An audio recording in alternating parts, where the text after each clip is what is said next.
All right, so now let's get into the topic of discussion today, which is why I never, ever, ever want to have a Japanese job.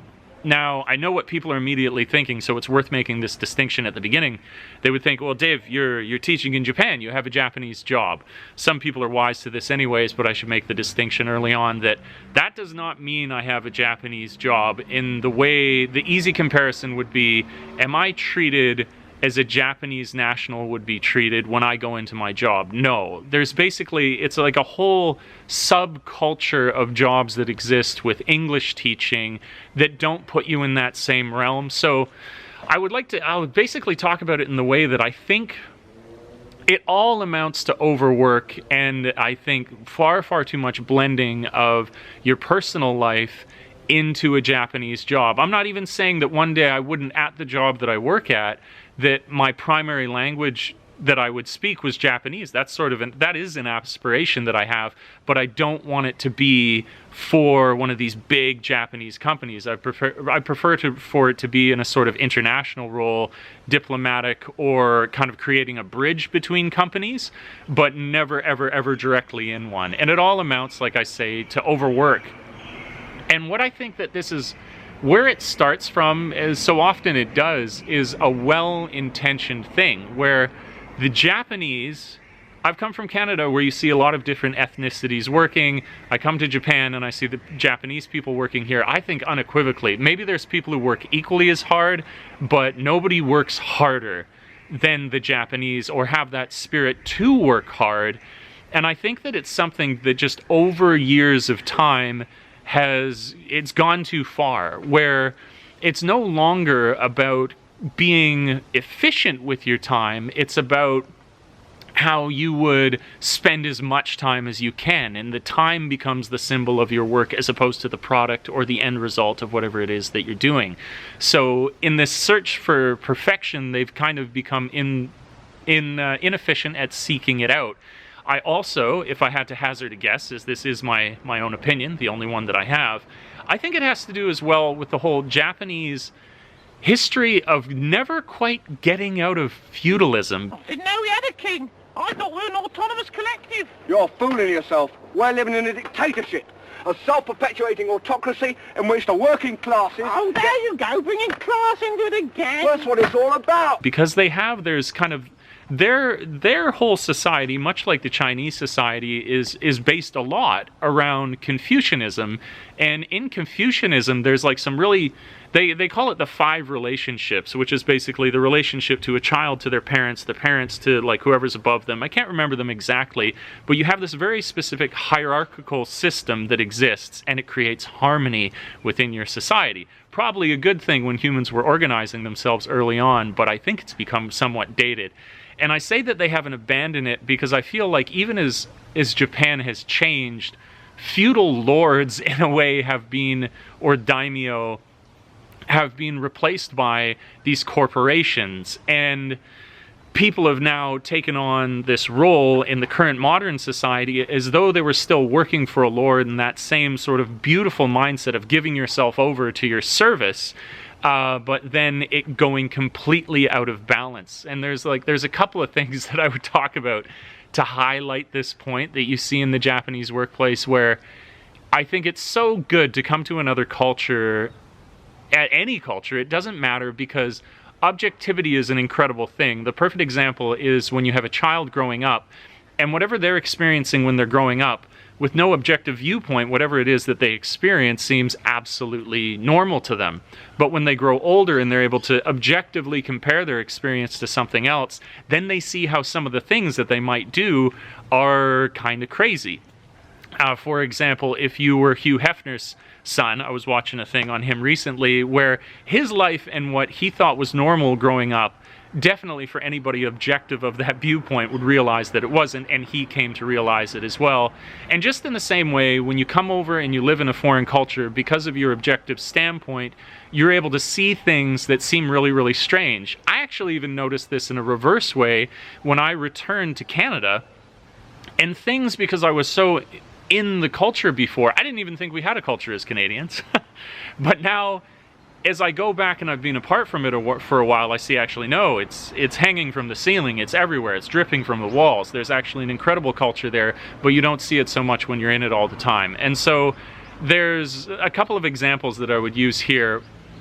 One, the Japanese are now totally aware of. The other is one that I don't think stands out as much. So I'll go with the less obvious to the Japanese to begin with, which is, it is absolutely commonplace at a Japanese wedding that your boss would come and give a speech. Because this separation between work to live, don't live to work is not seen in Japan whatsoever. Your priority in life is more usually to your work and to your company than it is even to your family. And I don't think that that could be highlighted any more than having your boss coming and speaking at your wedding. You could love your boss. I could think that my boss was the greatest person in the world. I aspire to one day not have a boss other than myself, but you will never see them at my wedding. No way in hell. Like that would never happen. But here, it's commonplace, something for, and that's not me just hearing about it in one case and hearing from another person. I've confirmed this with a couple people now that they're like, no, that's the case. It happens. It's not just that you've heard in this one situation. You will see this in a number of different scenarios. I was like, oh my God, that's like, that's crazy. And you can see it so clearly when you're objective, and that's not something that you've ever done as a part of your own culture that you come from. You get these, okay, so I'll finish with the last bit I'm just about to say. So the next thing that I would go on to, the term is koroshi, and it's basically that you would die from overwork. That the Japanese have so institutionalized overwork and the horrible result of it that they have a special word for it. They've compacted it into a single word, where in the English language we would have to say, you worked yourself to death. Here they simply say, koroshi. It's like, that's just, it's all in there. And so you obviously only get that from that being a serious, serious problem in your society. And it's something, yes, Japan is changing. Everywhere always is. But I would definitely argue that anything that we're seeing now that is changing is still only piecemeal for a problem that's going to take probably a couple of decades to correct itself, or that we need to see a whole paradigm shift with something like automation and the whole way that globally the world conducts its labor force for the Japanese to see a change in this, because there are things that are being put through in the Japanese government right now that are to mediate the amount of overtime that people are having, but you can poke holes in it so easily where you can either see that someone won't actually use this law to defend themselves because there's this cultural undertone that is far more powerful than the sort of new input that's coming into the scenario, and that these things are so slow to change. It is a really beautiful thing at the end of the day that I say is like become twisted, because for the people who I actually see who can pull this off, who can achieve this insane standard that they set for themselves, it's awe-inspiring. I've mentioned him in other videos. For privacy reasons, I'd not say the place or specifically the name, but this one teacher that I've worked with, he kind of lives by this ideal. He still does it. And he would work at it. He would get to the school at around 6 o'clock in the morning, and he wouldn't finish until 10 o'clock at night. And he would do this 6 days a week. Obviously, he can do it.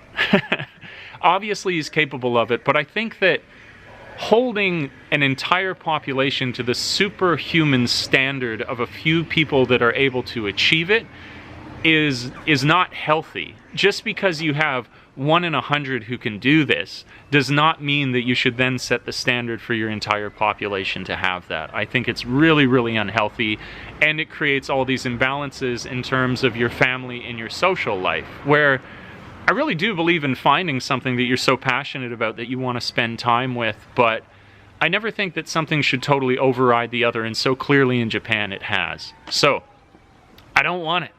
Not now, not ever.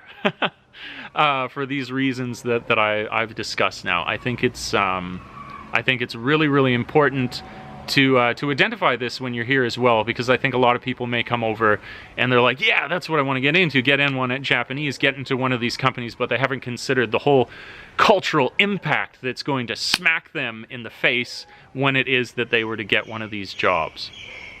So those are my thoughts on it. Let me know. Like, regardless of that work, would you still aspire to it? Would you want to do that if you were living here in Japan? Would you commit to those hours? Do you think that maybe in the West that there's far too much emphasis put on free time? Maybe that's the thing. Maybe I'm crazy and we are the ones who are out of balance to so value that as opposed to your work time. Let me know down in the comments below. I'd be really curious to know what your thoughts are. So aside from that, thanks so much. How about you like the video? If you like the video, that would make sense. Support me on my Patreon if you want to drop by there. Many more videos to come. Maybe you want to check out my book that's available on Amazon. Interesting read. Thanks so much for checking out this video. More to come. I will catch you guys later. Thanks for checking out this one. Peace.